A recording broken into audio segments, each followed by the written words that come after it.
Channel. ನಾನು ನಿಮ್ಮ ಶ್ವೇತಾ. ಎಲ್ಲರೂ ಹೇಗಿದ್ದೀರಾ? ಎಲ್ಲರೂ ಚೆನ್ನಾಗಿದ್ದೀರಾ ಅಂತ ಅನ್ಕೋತೀನಿ. ಸೊ ನೋಡ್ತಾ ಇದ್ರಲ್ಲ, ನನ್ನ ವಾಯ್ಸೇ ಹೊರಟೋಗಿದೆ, ವಾಯ್ಸ್ ಬರ್ತಾ ಇಲ್ಲ. ಇನ್ನೂ ಸುಸ್ತಿದೆ, ಹುಷಾರಿಲ್ಲ. ಸೊ ಎಲ್ಲರೂ ಅದನ್ನೇ ಕೇಳೋಕ್ಕೆ ಫೋನ್ ಮಾಡ್ತಾಯಿದ್ದಾರೆ. ಬಟ್ ನನಗೆ ಫೋನ್ ರಿಸೀವ್ ಮಾಡಿ ಮಾತಾಡೋಕ್ಕೂ ಕೂಡ ಆಗ್ತಾಯಿಲ್ಲ. ಸೊ ಎಲ್ಲರೂ ವೆಯ್ಟ್ ಮಾಡ್ತಾ ಇರ್ತಾರೆ, ಯಾಕೆ ಶ್ವೇತಾ ವಿಡಿಯೋ ಹಾಕಿಲ್ಲ ಅಂತ. ಸೊ ಹಾಗಾಗಿ ಇರೋದ್ರಲ್ಲಿ ಸಂಡೇ ಬ್ಲಾಗ್ ಸ್ಟಾರ್ಟ್ ಮಾಡಿದ್ದೀನಿ. ಸುಸ್ತಾಗ್ತಿದೆ, ಗಂಟ್ಲು ನೋವು ಎಲ್ಲ ಇದೆ. ಸೊ ನನ್ನ ವಾಯ್ಸ್ ಕ್ಲಿಯರ್ ಆಗೋಕ್ಕೆ ಇನ್ನೂ ಎಷ್ಟು ದಿನ ಬೇಕಾಗುತ್ತೆ ಏನೋ ಗೊತ್ತಿಲ್ಲ. ರೋಹಿತ್ಗೆ ಒಂದು 10 days ರಜೆ ಇದೆ, ಇನ್ನೇ ಇದ್ದಾನೆ. ಇವತ್ತು ದೇವಿರಮ್ಮನ ದೇವಸ್ಥಾನಕ್ಕೆ ಹೋಗಿ ನಾನು ರೋಹಿತ್. ಅದು ಅಂದರೆ ನಮ್ಮ ಅಣ್ಣ, ಅವರು ಪ್ರತಿ ವರ್ಷ ಹೋಗ್ತಾರೆ. ಮತ್ತು ಒಂದೇ ದಿವಸದಲ್ಲಿ ಬೆಟ್ಟ ಹತ್ತಬೇಕು ನೋಡಿ, ಅಲ್ಲಿಗೆ ಹೇಗೂ ರಜೆ ಇತ್ತಲ್ಲ ಅಂತ ಕರ್ಕೊಂಡೋಗಿದ್ದಾರೆ.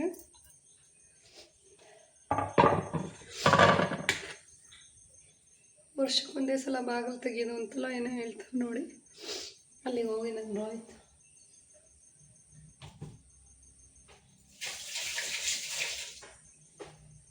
ಸೊ ರೊಟ್ಟಿ ಮಾಡೋಣ.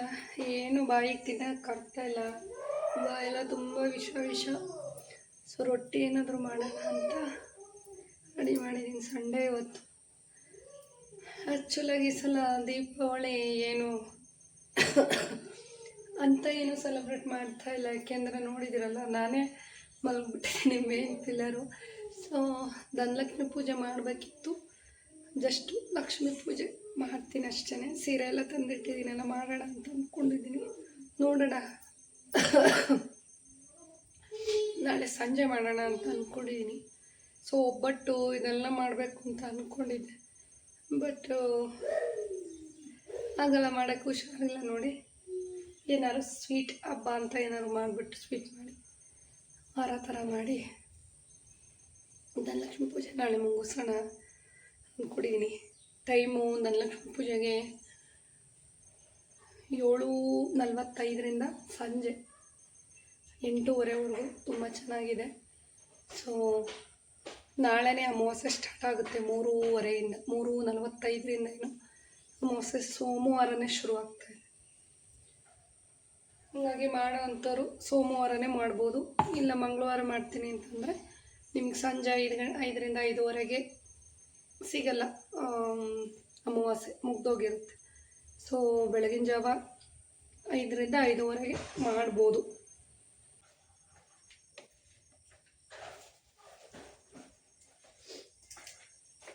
ಸೊ ದೀಪಾವಳಿ ಅಂದರೆ ಎಷ್ಟು ಖುಷಿಯಾಗಿ ಸೆಲೆಬ್ರೇಟ್ ಮಾಡ್ತಿದ್ದೆ ನೋಡಿ. ಯಾಕೋ ಹುಷಾರಿಲ್ಲದಕ್ಕೆ ಈ ಸಲ ಯಾವುದೇ ಸ್ಯಾರಿ ಬ್ಲೌಸು ಏನೂ ಸ್ಟಿಚ್ ಮಾಡಿಸಿಲ್ಲ. ಯಾಕೋ ಇಂಟ್ರೆಸ್ಟ್ ಇರೋ ಥರ ಸುಮ್ಮನಾಗ್ಬಿಟ್ಟಿದ್ದೀನಿ. ಹುಷಾರಿಲ್ಲಲ್ಲ ಯಾರಿಗೂ, ಸುಜಿತ್ಗೂ ಹುಷಾರಿಲ್ಲ, ಜ್ವರ, ಹೀಗಾಗಿ ಸುಮ್ಮನಾಗ್ಬಿಟ್ಟಿದ್ದೀನಿ.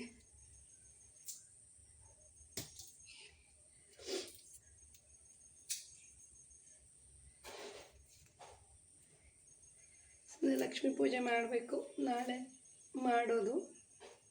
ಹೇಗೂ ಪೂಜೆ ಮಾಡ್ತೀವಿ, ಅದನ್ನೇ ಸ್ವಲ್ಪ ಟೈಮಿಗೆ ಕರೆಕ್ಟಾಗಿ ಧನಲಕ್ಷ್ಮಿ ಪೂಜೆ ಮಾಡ್ಕೊಳ್ಳೋದಷ್ಟೇ.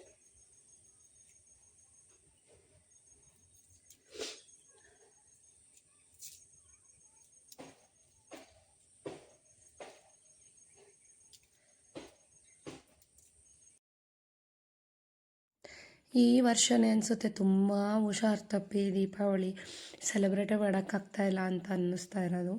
ಸೊ ಕಜ್ಜಾಯ ಎಲ್ಲ ಮಾಡೇ ಇಲ್ಲ. ಫಸ್ಟ್ ಟೈಮ್ ದೀಪಾವಳಿಗೆ ಕಜ್ಜಾಯ ಇಲ್ಲಿರೋ ಥರ ಹಬ್ಬ ಮಾಡಿರೋದು ಅಂತಲೇ ಹೇಳ್ಬೋದು. ನೋಡಿ, ಇವತ್ತಿದ್ದು ಸ್ವಲ್ಪ ಏನೋ ರೊಟ್ಟಿ ಮಾಡ್ತಾಯಿದ್ದೀನಿ, ಬಟ್ ಸಂಜೆ ವರ್ಷದಲ್ಲಿ ಮತ್ತೆ ಜ್ವರ ಸ್ಟಾರ್ಟ್ ಆಗುತ್ತೆ. ಸೊ ನಾನು ಹುಷಾರು ತಪ್ಪಾದಮೇಲೆ ಸುಜಿತ್ತು ಮಲ್ಕೊಂಡ, ಸುಜಿತ್ಗೂ ಫುಲ್ಲು ಜ್ವರ, ಮೈಕೈ ನೋವು, ಜ್ವರ ಬಂದರೆ ಸಾಕು ಕಾಲು ನೋವು ಅಂತ ಇದ್ದ. ಸೊ ಇವಾಗಲೂ ನನಗೆ ವಾಯ್ಸ್ ಕೊಡೋಕ್ಕಾಗ್ತಾಯಿಲ್ಲ. ಸೊ ಇವತ್ತು ವಾಯ್ಸ್ ಕೊಡ್ತಾಯಿದ್ದೀನಿ. ಹಿಂದಿನ ದಿವಸ 2 ದಿವಸನೂ ದೀಪಾವಳಿ ಮತ್ತು ಹಿಂದಿನ ದಿವಸ 2 ದಿವಸನೂ ಫುಲ್ ವಾಯ್ಸ್ ಜಖಮ್ ಆಗಿಬಿಟ್ಟಿತ್ತು. ಅಂದರೆ ನನಗೆ ವಾಯ್ಸೇ ಈಚೆ ಬರ್ತಾ ಇಲ್ಲ. ಸೊ ಯಾರೇ ಫೋನ್ ಮಾಡಿದ್ರು ಕೂಡ ನಾನು ಫೋನೇ ರಿಸೀವ್ ಮಾಡ್ತಾ ಇರಲ್ಲ. ಯಾಕೆಂದರೆ ನನಗೆ ವಾಯ್ಸೇ ಬರ್ತಾ ಇಲ್ಲ, ಏನು ಫೋನಲ್ಲಿ ಮಾತಾಡಲಿ. ಸೊ ವಾಯ್ಸಿಗೆ ರೆಸ್ಟ್ ಕೊಡಬೇಕು ಅಂತ ಹೇಳ್ತಿರ್ತಾರೆ. ಒಂದು ಕಡೆ ಸುಜಿತ್ತು ತೀಟೆ ಮಾಡೋದಕ್ಕೆ ನಾನು ವಾಯ್ಸ್ ರೆಸ್ಟೇ ಕೊಡೋದಕ್ಕಾಗಲ್ಲ. ಯಾಕೆಂದರೆ ಕೂಗ್ತಾ ಇರ್ಬೇಕು ಅವ್ನಿಗೆ ಯಾವಾಗ್ಲೂ. ವಿಪರೀತ ಕೆಮ್ಮು ಜೊತೆಗೆ. ಯಾಕೆ ಹಿಂಗಾಯ್ತೋ ಗೊತ್ತಿಲ್ಲ. ಸೊ ವೆದರ್ ಚೇಂಜ್ ಆಗಿದ್ದಕ್ಕೋ ಏನೋ ಹುಷಾರು ತಪ್ಪಿದೆ. ಸೊ ಸುಜಿತ್ ಆದಮೇಲೆ ಈಗ ಪ್ರೆಸೆಂಟು ಮನೆಯವ್ರಿಗೆ ಹುಷಾರಿಲ್ಲ, ನಮ್ಮ ಕಿಟ್ಟುಗೆ ಹುಷಾರಿಲ್ಲ. ಸೊ ಅವರು ಕೂಡ ಜ್ವರ. ಸೊ ನನಗೇನಾದರೂ ಆದರೆ ನಾನು ತಡ್ಕೊಬಿಡ್ತೀನಿ. ಸೊ ಮನೆಯವ್ರಿಗೆ ಏನಾನ ಆಗ್ಬಿಟ್ರೆ ನಿಜ ನನಗೆ ಹೆಂಗಪ್ಪ ಅವ್ರನ್ನ ಮೇಂಟೈನ್ ಮಾಡೋದು ಅನ್ನಂಗೆ ಆಗ್ಬಿಡುತ್ತೆ. ಏಕೆಂದರೆ ಸೊ ತುಂಬ ಸೂಕ್ಷ್ಮ, ತುಂಬ ಇರೋದೇ ಸಣ್ಣ ಮೊದಲೇ ಅವರು. ಅದರಲ್ಲೂ ಏನಾದ್ರು ಜ್ವರ ಅದು ಇದು ಬಂತು ಅಂದರೆ ಫುಲ್ ಊಟ ಬಿಟ್ಬಿಡ್ತಾರೆ. ಇರುವಾದರೂ ನೋಡೋಕ್ಕಾಗಲ್ಲ.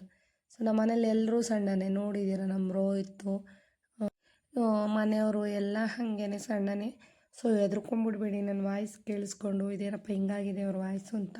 ಸೊ ವೀಡಿಯೋ ತುಂಬ ಲೆಂತ್ ಆಗಿದೆ. ಸೊ ಏನು ಅಂದರೆ ತುಂಬ ಗ್ಯಾಪ್ ಆಗಿದೆ.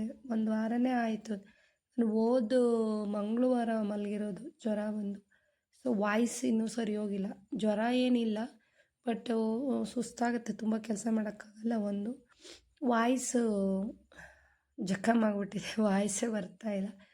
ಬಟ್ ಆದರೂ ಪರವಾಗಿಲ್ಲ, ನನ್ನ ಎಲ್ಲ ವ್ಯೂವರ್ಸು ಅರ್ಥ ಮಾಡ್ಕೋತಾರೆ ಅಂತ ಅಂದ್ಕೊಂಡು ವೀಡಿಯೋಗೆ ವಾಯ್ಸ್ ಕೊಟ್ಟು ಹಾಕ್ತಾಯಿದ್ದೀನಿ. ಸೊ ಏನು ಅಂತ ಅಂದರೆ ಮನೆಯವ್ರಿಗೆ ಹುಷಾರಿಲ್ಲ ಅಂದರೆ ಅಟ್ಲೀಸ್ಟ್ ನಾನು ನೋಡ್ಕೋತೀನಿ, ಮಕ್ಳಿಗೆ ಹುಷಾರಿಲ್ಲ ಅಂದರೆ. ಬಟ್ ನನಗೆ ಹುಷಾರಿಲ್ಲ ಅಂತಂದರೆ ಮನೇಲಿ ತುಂಬಾ ಕಷ್ಟ ಆಗೋಗುತ್ತೆ. 3 ಡೇಸಿಂದ ಹೋಟೆಲ್ಲೇ ತಿಂಡಿ ಸಾಂಬಾರು ಎಲ್ಲ. ಒಂದೊಂದು ಸಲ ಅಪ್ಪನ ಕೈಲಿ ಸಾಂಬಾರು ಮಾಡಿ ಕೊಟ್ಟು ಕಳಿಸ್ತಾಯಿದ್ರು. ಬಟ್ ನಾನು ನಮ್ಮ ಅಪ್ಪ ಅಮ್ಮನ ಬರಬೇಡ್ರಿ ಅಂತಿದ್ದೆ. ಯಾಕೆಂದರೆ ವೈರಲ್ ಫೀವರ್ ಆಗಿರೋದ್ರಿಂದ. ಸೊ ಅವ್ರಿಗೂ ಏನಾದ್ರು ಜ್ವರ ವೈರಲ್ ಅಲ್ವಾ, ಹಾಗಾಗಿ ಅವ್ರಿಗೂ ಹರಡ್ಬಿಟ್ರೆ ತುಂಬ ಕಷ್ಟ. ಆಮೇಲೆ ಎಲ್ಲರೂ ಮಲ್ಕೊಂಡ್ರೆ ಪಾಪ ಅವರು ವಯಸ್ಸಾಗಿದೆ, ಯಾರು ನೋಡ್ಕೋತಾರೆ ಪಾಪ. ಅದಕ್ಕೋಸ್ಕರ ಬರಬೇಡ್ರಿ ಅಂತ ಹೇಳ್ತಾ ಇದ್ದೆ. ಆದರೂ ನಮ್ಮ ಅಪ್ಪಂಗೆ ಸುಜಿತ್ ನೋಡ್ದಲೇ ಇರೋಕ್ಕಾಗಲ್ಲ. ಮಧ್ಯದಲ್ಲಿ ಒಂದು 10 ನಿಮಿಷ ಬಂದು ಸುಜಿತ್ನ ನೋಡ್ಕೊಂಡು ಹೋಗೋರು. ಸೊ ನೆನೆ ಕೂಡ ಬಂದಿದ್ದರು. ಒಂದು 10 ನಿಮಿಷ ಬಂದು ಸುಜಿತ್ ನೋಡ್ಕೊಂಡು ಹೋಗ್ಬಿಡೋರು. ಇವಾಗ ನೋಡಿ ಬೆಳಗ್ಗೆನೇ, ಇವಾಗ ಹೇಗೂ ರೋಹಿತ್ ಇಲ್ಲ, ನಮ್ಮನೆಯವರು ನಾನೂ ಇರೋದು. ಸೊ ಹಂಗಾಗಿ ರೊಟ್ಟಿ ಮಾಡ್ಕೊಂಬಿಡೋಣ, ಉಪ್ಪಿನಕಾಯಿ ಹಾಕ್ಕೊಂಡು ತಿಂದ್ಬಿಟ್ರೆ ಚೆನ್ನಾಗಿರುತ್ತೆ. ಹೆಂಗಾಗಿದೆ ಅಂದರೆ ಜ್ವರದ್ದು ತಾಪಕ್ಕೆ ಬಾಯೆಲ್ಲ ತುಂಬ ವಿಷ ಆಗ್ತಾಯಿತ್ತು, ಏನೂ ತಿನ್ನೋಕ್ಕಾಗ್ತಾ ಇರಲಿಲ್ಲ. ಸೊ 1-2 ರೊಟ್ಟಿ ಮಾಡ್ಕೊಂಡ್ರೆ ಇಬ್ರಿಗೂ ಸಾಕಾಗುತ್ತೆ. ಯಾಕೆಂದರೆ ಅವ್ರಿಗೂ ಹುಷಾರಿಲ್ಲ, ಅವರು ಜಾಸ್ತಿ ತಿನ್ನಲ್ಲ. ಸೊ ಹಂಗಾಗಿ ರೊಟ್ಟಿ ಮಾಡ್ಕೊಂಬಿಡೋಣ, ಚಟ್ನಿ ರೊಟ್ಟಿ ಮತ್ತು ಉಪ್ಪಿನಕಾಯಿ ಹಾಕ್ಕೊಂಡ್ರೆ ಸ್ವಲ್ಪ ಬಾಯಿ ಕಹಿನಾದರೂ ಕಡಿಮೆ ಆಗುತ್ತೆ ಅನ್ನೋ ಕಾರಣಕ್ಕೆ ರೊಟ್ಟಿ ಮಾಡಿದ್ದೆ. ಬಟ್ ನಮ್ಮ ಮನೇಲಿ ಈ ರೊಟ್ಟಿ ನಮ್ಮ ಮನೆಯವ್ರಿಗೆ ತುಂಬ ಇಷ್ಟ. ನಮಗೆಲ್ರಿಗೂ ಫೇವ್ರೆಟ್ ಈ ರೊಟ್ಟಿ. ಏಕೆಂದರೆ ಆಯಿಲ್ ಇರಲ್ಲ. ಅಕ್ಕಿ ರೊಟ್ಟಿಗೆ ಇದ್ರ ಜೊತೆಗೆ ಕಾಯಿ ಚಟ್ನಿ ಮಾಡ್ಕೊಂಬಿಟ್ರಂತೂ ತುಂಬಾ ಚೆನ್ನಾಗಿರುತ್ತೆ. ಸೊ ನಮ್ಮ ಕಡೆ ಎಲ್ಲ ಇದೇ ರೊಟ್ಟಿ ಫೇಮಸ್. ಹೆಂಚು ತುಂಬ ಹಳೆಯದು, ರೊಟ್ಟಿ ಮಾಡಿ ಮಾಡಿ ಮಾಡಿ ಮಾಡಿ ಈ ಥರ ಆಗಿದೆ. ಸೊ ರೊಟ್ಟಿ ತುಂಬ ಚೆನ್ನಾಗಿ ಬರುತ್ತೆ ಈ ಹೆಂಚಲ್ಲಿ. ಸೊ ಹಾಗಾಗಿ ಹಳೇ ಹೆಂಚಾದ್ರೂ ಹಾಗೆ ಇಟ್ಕೊಂಡಿದ್ದೀನಿ. ಈ ಥರ ರೊಟ್ಟಿ ಮಾಡೋದಕ್ಕೆ ಮಾತ್ರ ಇದನ್ನು ಬಳಸ್ತೀವಿ. ಸೊ ಸುಮಾರು ಅಷ್ಟು ಜನಕ್ಕೆ ಹೆಂಚು ಮೇಲೆ ರೊಟ್ಟಿ ಬೆಳೆಯೋದಕ್ಕೆ ಬರಲ್ಲ, ಅಂದರೆ ಕೈ ಸುಡುತ್ತೆ ಅಂತ ಹೆದರುತ್ತಾರೆ. ಬಟ್ ಏನಿಲ್ಲ, ನಮ್ಗೆ ಯಾವತ್ತೂ ಒಂದು ದಿವಸನೂ ನಮಗೇನು ಹೆಂಚು ಸುಟ್ಟಿದೆ ಅಂತ ಏನಿಲ್ಲ. ಅದು ಬಳಿಯೋ ನ್ಯಾಕನ್ನು ನಾವು ಕಂಡುಕೊಂಡ್ರೆ ಕೈ ಏನು ಸುಡೋದಿಲ್ಲ ನೋಡಿ. ನಾನು ಇದು ಬಿಸಿ ಬಿಸಿ ತಿನ್ನಬೇಕು. ಇಟ್ಟು ತಿಂದರೆ ಇದು ತುಂಬ ಮೆತ್ತಗಾಗ್ಬಿಡುತ್ತೆ, ರೊಟ್ಟಿ ತಿನ್ನೋಕ್ಕಾಗಲ್ಲ, ನಾರು ಥರ ಆಗೋಗ್ಬಿಡುತ್ತೆ. ಸೊ ಬಿಸಿ ಬಿಸಿ ತಿಂದರೆ ಕುರುಮ್ ಅಂತ ತುಂಬ ಚೆನ್ನಾಗಿರುತ್ತೆ. So best. ಚಳಿಗಾಲದಲ್ಲೆಲ್ಲ ಸಖತ್ ರೊಟ್ಟಿ ಈ ಥರದ್ದು ತಿಂತೀವಿ ನಾವು. ಸಂಜೆ ಟೈಮಲ್ಲೂ ಮಾಡ್ತೀವಿ, ಬೆಳಗ್ಗೆ ಟೈಮಲ್ಲೂ ಮಾಡ್ತೀವಿ. ಮತ್ತು ವಿತೌಟ್ ಆಯಿಲ್, ಇದೇನು ಆಯಿಲ್ ಹಾಕಲ್ಲ, ಏನೂ ಇಲ್ಲ. ಸುಮ್ಮನೆ ಜಸ್ಟ್ ಹಿಂಗೆ ಬೆಳೆದು ಒಂದು ಮುಚ್ಚಿಟ್ಬಿಟ್ರೆ ಸಾಕು. ಇದಕ್ಕೆ ಉಪ್ಪು ಹಾಕಿ ಅಕ್ಕಿ ಹಿಟ್ಟು ಗೋಧಿ ಹಿಟ್ಟು ಕಲಸಿಟ್ಟು ಈ ಥರ ಬಳಿಯೋದಷ್ಟೇ. ಈಗ ಸೊಪ್ಪಿನ ಸಾರು ಮಾಡಿಬಿಡೋಣ. ಏಕೆಂದರೆ ಮೆಣಸು ಜೀರಿಗೆ ಎಲ್ಲ ಹಾಕಿ ಮಾಡಿದ್ರೆ ಸ್ವಲ್ಪ ಕೆಮ್ಮು ನೆಗಡಿಗೆಲ್ಲ ಒಳ್ಳೆಯದು ಅಂತ. ಸೊ ಮನೆಯವ್ರು ಹೇಳ್ತು ಮೆಣಸಿನ ಸಾಂಬಾರು ಮಾಡಿಬಿಡು ಒಳ್ಳೆಯದು ಅಂತಿದ್ರು. ಸೊ ಸೊಪ್ಪಿತ್ತು, ಸೊಪ್ಪಿನ ಸಾರು ಮಾಡಿಬಿಡೋಣ ಅಂತ ಹೇಳ್ಬಿಟ್ಟು, ನೀನಿಬ್ಬರೇ ಅಂತ ಹೇಳ್ಬಿಟ್ಟು ಸೊಪ್ಪಿನ ಸಾರು ಮಾಡೋಣ ಅಂತ ಹೇಳ್ಬಿಟ್ಟು ಒಂದು ಕಡೆ ಸೊಪ್ಪನ್ನು ಕೂಡ ತೊಳೆಯೋಕೆ ಇಟ್ಟಿದ್ದೀನಿ. ಸೊ ಹೆಂಗಾಗ್ತಿದೆ ಅಂತಂದರೆ, ತುಂಬ ಸುಸ್ತಾಗ್ತಿರೋದಕ್ಕೂ ಅದಕ್ಕೂ ಅರ್ಧ ಗಂಟೆಗೆ ಮಾಡೋ ಕೆಲಸನ 1 ಗಂಟೆ 1.5 ಗಂಟೆ ಮಾಡ್ತಾಯಿದ್ದೀನಿ ನಿಧಾನಕ್ಕೆ. ಯಾಕೆಂದರೆ ಆಗ್ತಾಯಿಲ್ಲ ಫಾಸ್ಟಾಗಿ ಮಾಡೋದಕ್ಕೂ.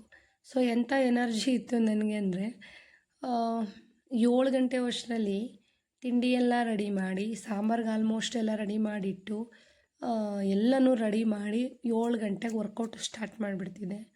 ಅದಾದ ನಂತರ 8:30ಗೆ ವರ್ಕೌಟ್ ಮುಗಿಸಿ ಪಟ ಪಟ ಅಂತ ಎಲ್ಲ ಕೆಲಸಗಳನ್ನೂ ಮುಗಿಸ್ತಿದ್ದೆ. ಅಷ್ಟು 1 ಅವರು ಎಕ್ಸಸೈಸ್ ಅಷ್ಟು ಎನರ್ಜಿ ಇತ್ತು.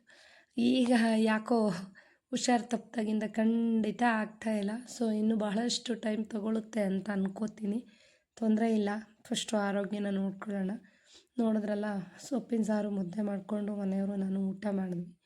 ಸೊ ಸ್ವಲ್ಪ ಚೇತರಿಸ್ಕೊಂಡೆ. ಇನ್ನು ರೋಹಿತು ದೇವಿರಮ್ಮನ ಬೆಟ್ಟಕ್ಕೆ ಹೋಗಿರೋದ್ರಿಂದ ಇನ್ನು ಬಂದಾಗ ಒರೆಸ್ಕೊಡಪ್ಪ ಅಂತಂದರೆ ಅವನು ಮಾಡಲ್ಲ. ಯಾಕೆಂದರೆ ಪಾಪ ಬೆಟ್ಟ ಗಿಟ್ಟ ಹತ್ತಿ ಸುಸ್ತಾಗಿರುತ್ತೆ ಅವನಿಗೂ ಕೂಡ. ಹಾಗಾಗಿ ಇನ್ನು ಸಂಜೆ ನೋಡಿ, ಒಂದು ಸ್ವಲ್ಪ ಹುಷಾರಾದರೆ ಸುಮ್ಮನೆ ಕೂರಲ್ಲ ನಾನು, ಏನಾದರೂ ಮಾಡ್ತಾಯಿರ್ತೀನಿ. ಬಟ್ ನಾನು ಮಲಗಿದ್ರೆ ಮನೆಯೆಲ್ಲ ಅಸ್ತವ್ಯಸ್ತ ಹಾಗೇ ಇರುತ್ತೆ. ಮನೆಯವರು ಮಲಗಿಬಿಟ್ರೆ ಜೊತೆಗೆ ತುಂಬ ಕಷ್ಟ ಆಗಿಬಿಡುತ್ತೆ. ಸೊ ಅಷ್ಟು ಇಷ್ಟು ಪಾಪ ಕೈಲಾಗಿದ್ದನ್ನು ಮಾಡ್ತಾಯಿರ್ತಾರೆ. ಹಾಗಾಗಿ ಇನ್ನು ನಾಳೆ ಧನಲಕ್ಷ್ಮಿ ಪೂಜೆ ಇದೆ. ಬಟ್ ನಾನು ಹಾಗೆ ಮಾಡೋಕ್ಕೆ ನನಗೆ ಮನಸ್ಸಿಲ್ಲ. ಧನಲಕ್ಷ್ಮಿ ಪೂಜೆ ಅಂದರೆ ತುಂಬ ನಾನು ಆಡಂಬರವಾಗೆಲ್ಲ ಮಾಡಲ್ಲ. ಸೊ ವರಮಹಾಲಕ್ಷ್ಮಿ ಗ್ರ್ಯಾಂಡಾಗಿ ಮಾಡ್ತೀನಲ್ವ, ಇದನ್ನು ಜಸ್ಟ್ ಪೂಜೆ. ಇವಾಗ ನೋಡಿ, ಸೂಜಿತ್ತು ಸ್ಟೆಮ್ಲೈಸ್ ಮಾಡೋಕ್ಕೆ ಅಂತ ಇತ್ತು ಮಿಷಿನ್ ತಂದು ಇಟ್ಕೊಂಡಿದ್ದೀವಿ. ಇಲ್ಲಾಂದರೆ ಕೆಮ್ಮು ಕಮ್ಮಿ ಆಗೋಲ್ಲ. ಡಾಕ್ಟ್ರ್ ಹತ್ರ ಇಸ್ಕೊಂಬಂದು ಮನೆಯವ್ರು ಇಟ್ಕೊಂಡಿದ್ದಾರೆ. ಸೊ ನಾನು ಹಾಕ್ಕೊಂಡಿದ್ದೆ, ಬಟ್ ಯಾಕೋ ಕರೆಂಟ್ ಪ್ರಾಬ್ಲಮ್ ಆಯಿತು ಅಂತ ಎತ್ತಿಟ್ಟಿದ್ದೆ. ಸೂಜಿತ್ ನೋಡಿ, ಅದನ್ನು ತೆಗೆದು ಎಸ್ಬಿಟ್ಟು ಚಿಕ್ಕ ಮಕ್ಳಿಗೆ ಹಾಕ್ಕೊಳ್ಳೋದು ಒಂದು ಸೆಟ್ ಕೊಟ್ಟಿರ್ತಾರೆ. ಇದು ಹೊಸದೇ ತರಿಸ್ಕೊಂಡಿರೋದು ನಾವು. ತೆಗೆದು ಎಸ್ಬಿಟ್ಟು ಅದನ್ನು ಫಿಕ್ಸ್ ಮಾಡಿಕೊಂಡು, ಅವನಿಗೆ ಗೊತ್ತು ಇದನ್ನು ಹೆಂಗೆ ಹಾಕಬೇಕು ಅಂತ. ನೋಡಿ ಎಷ್ಟು ಬುದ್ಧಿವಂತ ಅಂತಂದರೆ, ನೋಡಿ ಅದನ್ನು ಹಾಕ್ಕೊಂಡು ಸೆಟ್ ಮಾಡಿಕೊಂಡು, ಸ್ವಲ್ಪ ಔಷಧಿ ಇತ್ತು ಅದರಲ್ಲಿ ನನಗೆ ಹಾಕಿರೋದು. ಅದನ್ನು ತೆಗೆದೆಸ್ದು ಈ ಕ್ಯಾಪ್ನ ಹಾಕ್ಕೊಂಡು ಮೋಟ್ರ್ ಆನ್ ಮಾಡಿಕೊಂಡು ಹಾಕ್ಕೋತಾ ಇದ್ದಾನೆ. ಇನ್ನು ಮಧ್ಯಾಹ್ನ ಇನ್ನು ಇದು ಸೋಮವಾರದ ಮಧ್ಯಾಹ್ನದ ಬ್ಲಾಗ್. ಸೊ ಅಂದರೆ ಧನಲಕ್ಷ್ಮಿ ಪೂಜೆನ ನಾನು ಸೋಮವಾರನೇ ಮಾಡ್ತಾ ಇರೋ ಅಂಥದ್ದು, ಮಂಗಳವಾರ ಮಾಡ್ತಾಯಿಲ್ಲ. ಬೆಳಗ್ಗೆ ಎದ್ದೊಳಕ್ಕಾಗಲ್ಲ ಅಂತ ಸೋಮವಾರ ಸಂಜೆ ಮಾಡೋಣ ಅಂತ. ನೋಡಿ, ಮಧ್ಯಾಹ್ನ ಆದರೂ ಸ್ನಾನಕ್ಕೆ ಹೋಗಿಲ್ಲ. ಒಂದೇ ಸಲ ಸಂಜೆ ಸ್ನಾನ ಮಾಡಿಕೊಂಡು ಪೂಜೆ ಸ್ಟಾರ್ಟ್ ಮಾಡಿಬಿಡೋಣ ಅಂತ ಒಂಚೂರು ಮೆಂತ ಹಾಕ್ಕೊಂಡಿದ್ದೆ, ಹೇರ್ ಪ್ಯಾಕ್ ಹಾಕಿದ್ದೆ. ಸುಜಿತ್ತು ಒಬ್ಬಟ್ಟು ಮಾಡು ಅಂದ, ನಂಗೆ ಆಗಲ್ಲಪ್ಪ ಅಂದೆ. ಈ ಶಾವಿಗೆ ಅಂದರೆ ತುಂಬ ಇಷ್ಟ, ಅವ್ನು ತಿನ್ನೋಕ್ಕಿಂತ ಮಾಡೋಕ್ಕೆ ಇಷ್ಟ ಅದಕ್ಕೆ. ಸೊ ಮಾಡೋಣ, ಮಾಡಿಕೊಡ್ತೀನಿ ಬಿಡಪ್ಪ ಅಂದರೆ, ಹುಷಾರಿಲ್ದಿದ್ರೂ ಕೂಡ ಅವನಿಗೋಸ್ಕರ ಶಾವಿಗೆ ಕಾಯಲ್ಲಿ ಮಾಡಿಕೊಟ್ಟೆ. ಬಟ್ ರೋಹಿತ್ ಒಬ್ಬ ಒತ್ತುತ್ತಾ ಇದ್ದ, ಸುಜಿತ್ ಅಳ್ತಾ ಇದ್ದ, ನನಗೂ ಕೊಡಿ ನಾನು ಮಾಡ್ತೀನಿ ಅಂತ. ನಾನೇನು ಹೇಳಿದೆ ರೋಹಿತ್ಗೆ, ಅವನಿಗೆ ಹೇಗೂ ತಿರ್ಗ್ಸೋಕ್ಕಾಗಲ್ಲ, ಕಷ್ಟ ಆಗುತ್ತೆ, ಒಂದೇ ಒಂದು ಸಲ ಕೊಡು, ಆಮೇಲೆ ಅವನೇ ಹೊರ್ಟೋಗ್ತಾನೆ, ಆಗಲ್ಲ ಅಂತ ಕೊಟ್ಟರೆ ಎಷ್ಟು ಶಾವಿಗೆ ಮಾಡಿದ್ದೀನಿ. ನಂಗೆ ಎಷ್ಟು ನಗು ಬರ್ತಿತ್ತು ನಮ್ಮ ಸುಜಮ್ಮನ ನೋಡಿ ಮೂತಿನ ಅಂದರೆ. ಎಷ್ಟು ಶಾವಿಗೆ ಮಾಡಿದ್ದೀನಿ, ಅಷ್ಟೂ ಅವನೇ ಒತ್ತಾಕ್ಬಿಟ್ಟ. ಎಷ್ಟು ಸ್ಟ್ರಾಂಗ್ ಇದ್ದಾನೆ ಸುಜಿತ್ ಅಂತ ಅಂದರೆ ನನಗೆ ಆಶ್ಚರ್ಯ ಆಯಿತು. ರೋಹಿತ್ ವೀಡಿಯೋ ಮಾಡ್ತಿದ್ದಾನೆ ನೋಡಿ, ಅದು ಖುಷಿ ನೋಡಿ, ಅದು ತಿರುಗ್ಸೋದು ಖುಷಿ ನೋಡಿ, ಅವ್ನು ತಿರುಗಿಸ್ತಿರೋದು ನೋಡಿ, ಮುದ್ದು ಮರಿ. ನಿಜವಾಗ್ಲೂ ಮುಂದಿನ ದಿನಗಳಲ್ಲಿ ನಮ್ಮ ಸುಜಮ್ಮ ನನಗೆಲ್ಲ ಹೆಲ್ಪ್ ಮಾಡ್ತಾನೆ ಅಂತ ಅನ್ನಿಸ್ತಾ ಇತ್ತು. ನಾನು ರೋಹಿತ್ ನಗಾಡಕ್ಕೆ ಎಷ್ಟು ಚೆನ್ನಾಗಿ ತಿರುಗಿಸ್ತಾನೆ ನೋಡು. ಅದು ಟೈಟ್ ಇದೆ, ಕೆಲವೊಂದು ಸಲ ನನಗೆ ತಿರುಗ್ಸೋಕ್ಕಾಗಲ್ಲ. ಆದರೂ ಹೆಂಗೆ ಸುಜಿತ್ ನೋಡಿ ಎಷ್ಟು ಸ್ಟ್ರಾಂಗ್ ಇದ್ದಾನೆ. ಸೊ ಎಲ್ಲ ಸುಜಿತ್ ಶಾವಿಗೆ ಎಲ್ಲ ಒತ್ತು ಕೊಡ್ತು ಪುಟಾಣಿ. ಶಾವಿಗೆ ಕೂಡ ತಿಂತು ಖುಷಿಪಟ್ಟು. ಇನ್ನು ಸ್ನಾನ ಇನ್ನು ಕಿಚನೆಲ್ಲ ಮತ್ತೊಮ್ಮೆ ಒರೆಸಿ ಕ್ಲೀನ್ ಮಾಡಿ ಪೂಜಾ ರೂಮ್ ಕಡೆ ಸ್ನಾನ ಮಾಡ್ಕೊಂಡು ಬರ್ತಾಯಿದ್ದೀನಿ.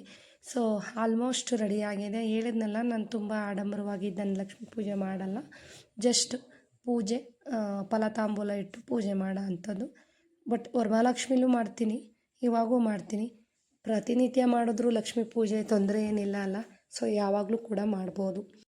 ಸ್ವಲ್ಪ ಕೆಮ್ಮು ಜಾಸ್ತಿ ಇದೆ, ತುಂಬ ಡಿಸ್ಟರ್ಬೆನ್ಸ್ ಅನಿಸಿದ್ರೆ ಅಡ್ಜಸ್ಟ್ ಮಾಡ್ಕೊಳ್ಳಿ. ಸೊ ಧನಲಕ್ಷ್ಮಿ ಪೂಜೆ ಬಂದು ಯಾವಾಗಿಂದ ಆಚರಿಸ್ಕೊಂಬಂದೆ ಅಂತಂದರೆ, ಮನೆಯವ್ರಿಗೆ ಏಟಾದಾಗ, ಸೊ ಗೋಡೆಗಳ ಮಧ್ಯೆನೇ ಕೂತ್ಬಿಟ್ಟಿದ್ರು ಅವರು. ಸೊ ಅವ್ರ ಮೈಂಡು ಡಿಪ್ರೆಷನ್ಗೆ ಹೋಗಬಾರ್ದು ಅನ್ನೋ ಕಾರಣಕ್ಕೆ ಸೊ ನಮ್ಮ ಮಾವ ಅವ್ರನ್ನ ಕೇಳಿ ಅವ್ರದ್ದೊಂದು ಆಫೀಸ್ ರೂಮ್ ಇತ್ತು ಕೆಳಗಡೆ. ಸೊ ಅದನ್ನು ಬಿಡಿಸ್ಕೊಂಡು ಒಂದು ಡೋರ್ ಓಪನ್ ಮಾಡಿಸಿ ಒಂದು ಚಿಕ್ಕದಾಗಿ ಒಂದು ಪ್ರಾವಿಷನ್ ಸ್ಟೋರ್ ಥರ ಓಪನ್ ಮಾಡಿದ್ವಿ. ಸೊ ದುಡಿಯೋಕ್ಕಿಂತ ಹೆಚ್ಚಾಗಿ ಮನೆಯವರು ಡಿಪ್ರೆಷನ್ಗೆ ಹೋಗಬಾರ್ದು ಅನ್ನೋ ಇಂಟೆನ್ಷನ್ನು ನನಗೆ ಇದ್ದಿದ್ದು. ಯಾಕೆ ಅಂತಂದರೆ ಯೋಚಿಸಿ ಇವಾಗಷ್ಟು ಅವ್ರು ಓಡಾಡ್ತಾ ಇರಲಿಲ್ಲ. ಸೊ ಜಸ್ಟ್ ಕೂತ್ಕೊಳ್ಳೋದು ಇಷ್ಟು ಅಷ್ಟೇ ಇದ್ದಿದ್ದು. ಅಷ್ಟೊಂದು ಓಡಾಡೋದು ಇದೆಲ್ಲ ಇರಲಿಲ್ಲ, ಬೈಕೆಲ್ಲ ಓಡಿಸೋದು ಎಲ್ಲ. ಸೊ ಹಾಗಾಗಿ ತಾಯಿ ಅನುಗ್ರಹದಿಂದ ನಾನು ಅವರು ಡಿಪ್ರೆಷನ್ನಿಂದ ಹೊರಗೆ ತರಬೇಕು ಅಂತ ಶಾಪ್ ಇಟ್ಟೆ. ಬಟ್ ಆ ತಾಯಿ ಅನುಗ್ರಹದಿಂದ ಆ ಅಂಗಡಿ ಕೂಡ ತುಂಬ ಚೆನ್ನಾಗಿ ನಡೀತಾ ಇತ್ತು. ಸೊ ನಾನು ಅವಾಗ ಆಯುಧ ಪೂಜೆಯಲ್ಲಿ ಅಂಗಡಿ ಪೂಜೆ ಮಾಡ್ತಿರಲಿಲ್ಲ. ಧನಲಕ್ಷ್ಮಿ ಪೂಜೆ ಮಾಡಿಬಿಡೋಣ ದೀಪಾವಳಿನಲ್ಲಿ ಅಂತ ಹೇಳ್ಬಿಟ್ಟು ಆವಾಗಿಂದ ನಡೆಸ್ಕೊಂಬಂದೆ. ಬಟ್ ನನಗೆ ಅದನ್ನು ಬಿಡೋದಕ್ಕೆ ಇಷ್ಟ ಇಲ್ಲ. ಸೊ ಹಂಗಾಗಿ ಅದನ್ನು ಹಂಗೆ ಆಚರಿಸ್ಕೊಳ್ತಾ ಬಂದಿದ್ದೀನಿ. ಸೊ ನೋಡ್ತಾ ಇದ್ದೀರಾ, ಪೂಜೆಗೆಲ್ಲವೂ ಕೂಡ ರೆಡಿಯಾಗಿದೆ. ತುಪ್ಪ ಕಾಯಿಸಿ ದೀಪ ಹಾಕಿ ಪೂಜೆ ಸ್ಟಾರ್ಟ್ ಮಾಡಬೇಕಷ್ಟೆ. ಬಟ್ ಹೇಳಿದ್ನಲ್ಲ, ಈ ಸಲ ಕಜ್ಜಾಯ ಒಬ್ಬಟ್ಟು ಯಾವುದನ್ನು ಕೂಡ ಮಾಡೋಕ್ಕಾಗಿಲ್ಲ. ಸೊ ತಾಯಿ ಹತ್ರ ಬೇಡಿಕೊಂಡು ಫಲತಾಂಬೂಲ ಇಟ್ಟು ಪೂಜೆ ಮಾಡ್ತಾ ಇರೋಂಥದ್ದು. ಆ್ಯಕ್ಚುಲಾಗಿ ನಮಗೆ ನಮ್ಮೂರಲ್ಲಿ ತಿಂಗಳು ಜಾತ್ರೆ ಅಂದರೆ ನಮ್ಮ ಗ್ರಾಮ ದೇವತೆ ಮಾರಮ್ಮ ಇದೆಯಲ್ಲ, ಆ ತಾಯಿದು ಇವತ್ತು ತಿಂಗಳು ಜಾತ್ರೆ ಬರುತ್ತೆ. ಸೊ ನಾವು ಇವಾಗ ಒಂದು ತಿಂಗಳಾಯ್ತಲ್ವ ಹಬ್ಬ ಮಾಡಿ, ಪಕ್ಷದ ಹಬ್ಬ ಜಾತ್ರೆ ಎಲ್ಲ. ಸೊ ತಿಂಗಳು ಜಾತ್ರೆ ಅಂತ ಮಾಡ್ತೀವಿ. ಸೊ ನಮ್ಮ ಮನೆಯವರೇ ಚಿಕ್ಕಮ್ಮನ ಮನೇಲಿ ತಿಂಗಳು ಜಾತ್ರೆಗೆ ಹೋಗಬೇಕಿತ್ತು. ಸೊ ಅಲ್ಲಿ ನಾಗಲಾಪುರ, ನಮ್ಮ ಅದ್ಲಗೆರೆ, ಬಾರೆತೋಟ ಈ ಥರ ಸುಮಾರು ಹಳ್ಳಿಗಳಿದೆ. ಆ ಹಳ್ಳಿಗೆಲ್ಲ ಗ್ರಾಮ ದೇವತೆ ಮಾರಮ್ಮನೆ. ಸೊ ತಿಂಗಳು ಜಾತ್ರೆ ಅಲ್ಲಿರೋರೆಲ್ಲ ತುಂಬ ಫಸ್ಟ್ ಜಾತ್ರೆ ಹೇಗೆ ಅದ್ದೂರಿಯಾಗಿ ಮಾಡ್ತಾರೋ ಇದನ್ನು ಕೂಡ ಕೆಲವರು ಹಂಗೆ ಅದ್ದೂರಿಯಾಗಿ ಮಾಡ್ತಾರೆ. ಸೊ ನಮ್ಮ ಮನೆಯವ್ರ ಚಿಕ್ಕಮ್ಮನ ಮನೇಲಿ ಹಬ್ಬ ಇತ್ತು. ದೊಡ್ಡ ಜಾತ್ರೆಯಲ್ಲಿ ಅವ್ರು ಬಂದು ಊಟ ಮಾಡ್ಕೊಂಡು ಹೋಗ್ತಾರೆ. ಚಿಕ್ಕ ಜಾತ್ರೆಯಲ್ಲಿ ನಾವು ಹೋಗಿ ಊಟ ಮಾಡ್ಕೊಂಬರ್ತೀವಿ, ಮಧ್ಯಾಹ್ನಕ್ಕೆ ಮಾಡಿರ್ತಾರೆ. ಬಟ್ ಏನು ಅಂತಂದರೆ ನಮಗೆ ಹುಷಾರು ತಪ್ಪಿದ್ರಿಂದ ಅದೊಂದು ಬೇಜಾರಾಯ್ತು. ಏಕೆಂದರೆ ಯಾವ ವರ್ಷವೂ ಅವ್ರ ಮನೆಗೆ ತಪ್ಪಿಸಲ್ಲ. ಸೊ ಅವರು ಬರ್ತಾರೆ, ನಾವು ಹೋಗ್ತೀವಿ. ಸೊ ಈ ವರ್ಷ ಅನಿವಾರ್ಯ ಎಲ್ಲರೂ ಮಲಗಿರೋದ್ರಿಂದ ನಮ್ಮ ಹೋಗೋದಕ್ಕಾಗ್ತಾ ಇಲ್ಲ. ಸೊ ಏನು ಬೇಜಾರು ಮಾಡ್ಕೊಂಡ್ರೋ ಏನೋ ಗೊತ್ತಿಲ್ಲ. ಸೊ ನಾಗಲಾಪುರದಲ್ಲಿ ಹಬ್ಬ ಇದ್ದಿದ್ದು. ಸೊ ಮಾರಮ್ಮಂಗೆ ಹಣ್ಣು ಕಾಯಿ ಕೂಡ ಮಾಡಿಸ್ಬೇಕಿತ್ತು. ಸೊ ಎಲ್ಲರೂ ಮಲಗಿರೋದ್ರಿಂದ ನಮ್ಗೆ ಹೋಗೋಕ್ಕಾಗ್ತಾ ಇಲ್ಲ. ಹಾಗಾಗಿ ಈ ಸಲ ಅವ್ರ ಮನೆಗೆ ಹೋಗೋದು ಮಿಸ್ ಆಗಿದೆ. ಸೊ ದೀಪಾವಳಿ ಟೈಮಲ್ಲೇ ಬರುತ್ತೆ ಅವ್ರದ್ದು ಪೂಜೆ ಬಂದು. ನೋಡಿ, ಸುಜಿತ್ತು ಪುಟ್ಟ ಕೈಯಿಂದ ಅವ್ರ ಅಣ್ಣನ ಜೊತೆ ಸೇರಿಕೊಂಡು ಬತ್ತಿಗಳನ್ನ ಹಾಕ್ಕೊಡ್ತಾ ಇದ್ದಾನೆ. ಅವನಿಗೆ ತುಂಬ ಖುಷಿ. ತುಂಬ ಇಷ್ಟಪಡೋದು ಹಬ್ಬ ಅಂದರೆ ಇನ್ನೊಂದು ದೀಪಾವಳಿ. ಪಟಾಕಿ ಹೊಡಿಯೋದಕ್ಕೆ ದೀಪಗಳನ್ನ ನೋಡಿ ಅವ್ರ ಅಣ್ಣನ ಜೊತೆ ಎಷ್ಟು ಚೆನ್ನಾಗೆಲ್ಲ ಜೋಡಿಸ್ಕೊಟ್ಟ ಅಂತ. ಇವಾಗ ರೋಹಿತ್ ದೀಪ ಹಚ್ತಾ ಇದ್ದಾನೆ. ಸೊ ಇವಾಗ ಪೂಜೆ ಮಾಡಬೇಕು. ಎಲ್ಲ ರೆಡಿ ಆಗಿದೆ. ಒಂದು 7 ಗಂಟೆ ಹತ್ತತ್ರ 7:15 ಆಗ್ತಾಯಿದೆ. ಸೊ ಇನ್ನೂ ಸ್ವಲ್ಪ ಬೆಳಕು ಇದೆ. ಇವಾಗ ಸಂಜೆ ಒಂದು ಸಲ ಬಾಗಿಲೆಲ್ಲ ಗುಡಿಸಿ, ತುಳಸಿ ಕಟ್ಟೆ ಹತ್ರ ಮತ್ತು ಬಾಗಿಲಿಗೆ ರಂಗೋಲಿ ಹಾಕಿ, ಹೊಸ್ಲ ಹತ್ರ ರಂಗೋಲಿ ಹಾಕಿ, ದೀಪಗಳನ್ನಿಟ್ಟು ಎಲ್ಲ ರೆಡಿ ಮಾಡಿದ್ದೀನಿ. ಇನ್ನೇನು ಪೂಜೆ ಶುರು ಮಾಡಬೇಕು. ಹೇಳಿದ್ನಲ್ಲ, ಸಿಂಪಲ್ ಆದಂಥ ಪೂಜೆ. ಸೊ ಈ ರೀತಿಯಾಗಿ ರಂಗೋಲಿ ಹಾಕಿದ್ದೀನಿ. ಸಂಜೆ ಕ್ಲೀನ್ ಮಾಡಿ ಹಾಕಿರೋ ಅಂಥದ್ದು ನೋಡಿ. ಇಲ್ಲಿ ವಾಯ್ಸ್ ಕೊಡ್ತಾಯಿದ್ದೀನಿ. ಪೂಜಮ್ಮ ಬಂದು ಇಲ್ಲಿ ಕೂತ್ಕೊಂಡಿದ್ದಾನೆ. ಪಾಪ ಜ್ವರ ಬಂದುಬಿಟ್ಟಿದೆ, ನೋಡೋಕ್ಕಾಗ್ತಾಯಿಲ್ಲ ಸುಜಿತ್ಗೂ. ಸೊ ನೋಡಿ, ದೀಪ ರಂಗೋಲಿ ಮೇಲೆ ಹಚ್ಚಿತ್ತು, ಅದು ಕೂಡ ಆರೋಯ್ತು ಗಾಳಿಗೆ. ತುಂಬ ಸುಸ್ತಾಗ್ತಾಯಿದೆ. ಪೂಜೆ ಮಾಡಿ ಮಲ್ಕೊಂಬಿಟ್ರೆ ಸಾಕು ಅನ್ನೋ ಥರ. ಸೊ ಇದು ಭಾಳ ವರ್ಷಗಳ ಸಾರಿ, ಸಿಂಧು ಟೆಕ್ಸ್ಟೈಲ್ಸ್ ತೊಗೊಂಡಿದ್ದು. ತುಂಬ ಚೆನ್ನಾಗಿ, ನನ್ನ ಫೇವ್ರೆಟ್ ಸಾರಿ. ಸೊ ಭಾಳ ವರ್ಷ ಆಗಿತ್ತು ಉಟ್ಟು ಅಂತ ಉಟ್ಟಿದ್ದೀನಿ. ಪ್ಯೂರ್ ರೇಷ್ಮೆ ಸೀರೆ.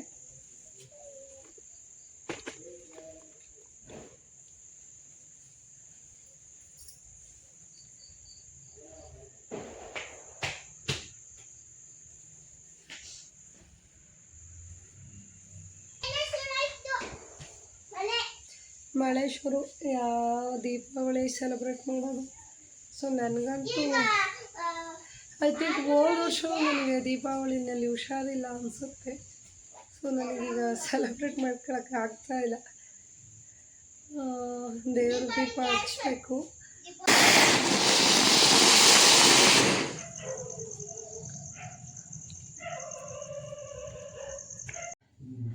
ಆ್ಯಕ್ಚುಲಿ ಹೇಳಬೇಕು ಅಂದರೆ ದೇವ್ರ ನೈವೇದ್ಯಕ್ಕೆ ಅಂತ ಏನು ಮಾಡೋಕ್ಕಾಗಿಲ್ಲ. ಪೊಂಗಲ್ ಸಜ್ಜಿಗೆನೂ ಏನಾದ್ರು ಮಾಡೋಣ ಅಂತಿದ್ದೆ ನಿಜ ಬೆಳಗ್ಗಿಂದ. ಸ್ವಲ್ಪ ಕೆಲಸ ಜಾಸ್ತಿ ಆಗಿದ್ದಕ್ಕೆ ಮತ್ತೆ ಅಲ್ಲಿ ಸುಸ್ತಾಗ್ತಾ ಇದೆ. ಮತ್ತು ದೇವ್ರ ಪೂಜೆ ಮುಗಿಸ್ಬಿಡೋಣ ಅಂತ ಹೇಳ್ಬಿಟ್ಟು ತುಪ್ಪ ಹಾಕಿ ಲಕ್ಷ್ಮೀ ಪೂಜೆ ಎಲ್ಲ ತುಪ್ಪ ಹಾಕಿ ಪೂಜೆ ಮಾಡ್ತಾ ಇದ್ದೀನಿ. ಸೊ ಐ ಥಿಂಕ್ ನನಗೆ ಹೋದ ವರ್ಷವೂ ವೈರಲ್ ಫೀವರು ದೀಪಾವಳಿ ನಾನು ವೀಡಿಯೋನಲ್ಲಿ ನೋಡಿ ಗೊತ್ತಾಗುತ್ತೆ. ಸೊ ದೇವ್ರ ದೀಪ ಹಚ್ಚಿದ್ದೀನಿ.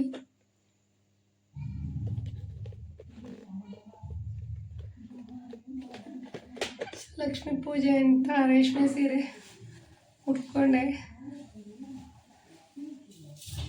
ಮಕ್ಕಳಿಬ್ರು ಪಟಾಕಿ ಹಚ್ತಿದ್ದಾರೆ ಹೊರಗೆ. ಬಟ್ ಫೋನ್ ಕಾಲ್ಸ್ ಅಂತೂ ಬರ್ತಾನೇ ಇರ್ತವೆ, ನಂಗೆ ರಿಸೀವ್ ಮಾಡೋಕ್ಕಾಗಲ್ಲ, ಮಾತಾಡೋಕ್ಕಾಗಲ್ಲ. ಹಣ್ಣು ಒಂದು 5 ಥರದ ಹಣ್ಣನ್ನು ಇಟ್ಬಿಟ್ಟು ಪೂಜೆ ಮಾಡ್ತಾ ಇದ್ದೀನಿ. ಲಕ್ಷ್ಮೀ ಪೂಜೆ ಕೆಟ್ಟು ಟ್ಯಾಬ್ ಆಯ್ತಾ ಅಲ್ಲಿ,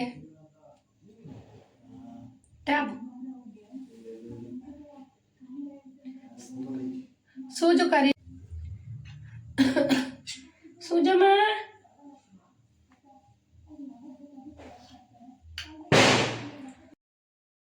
ಸೊ ನೋಡಿದ್ರಲ್ಲ ವಾಯ್ಸ್ ಹೆಂಗಾಗ್ಬಿಟ್ಟಿದೆ ಅಂತ. ಸೊ ಕೂರಕ್ಕಾಗ್ತಾಯಿಲ್ಲ, ಆದರೂ ಕೂಡ ಒಂದು ರೇಷ್ಮೆ ಸೀರೆ ಉಟ್ಕೊಂಡು ಪೂಜೆಗೆ ಅಂತ ಕೂತಿದ್ದೀನಿ.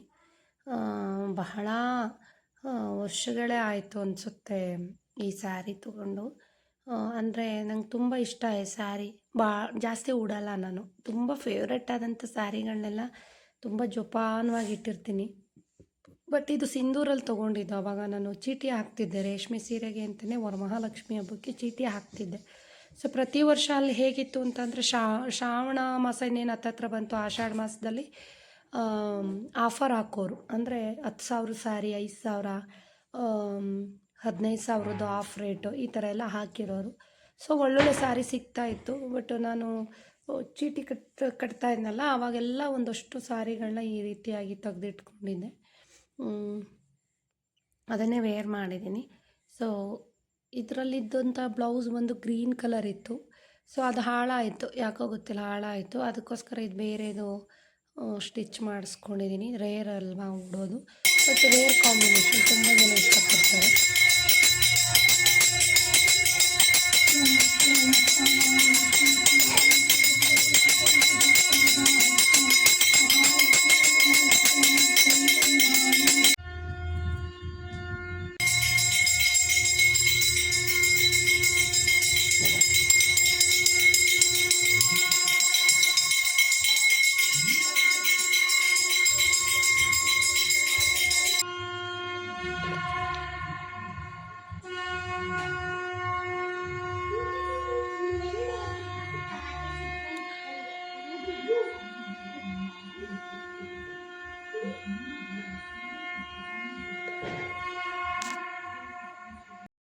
ನೋಡಿ, ಈ ವರ್ಷದ ದೀಪಾವಳಿ ಇಷ್ಟೇ ನನಗೆ ಧನಲಕ್ಷ್ಮಿ ಪೂಜೆ ಎಲ್ಲ ಸೆಲೆಬ್ರೇಟ್ ಮಾಡೋಕ್ಕಾಗಿದ್ದು.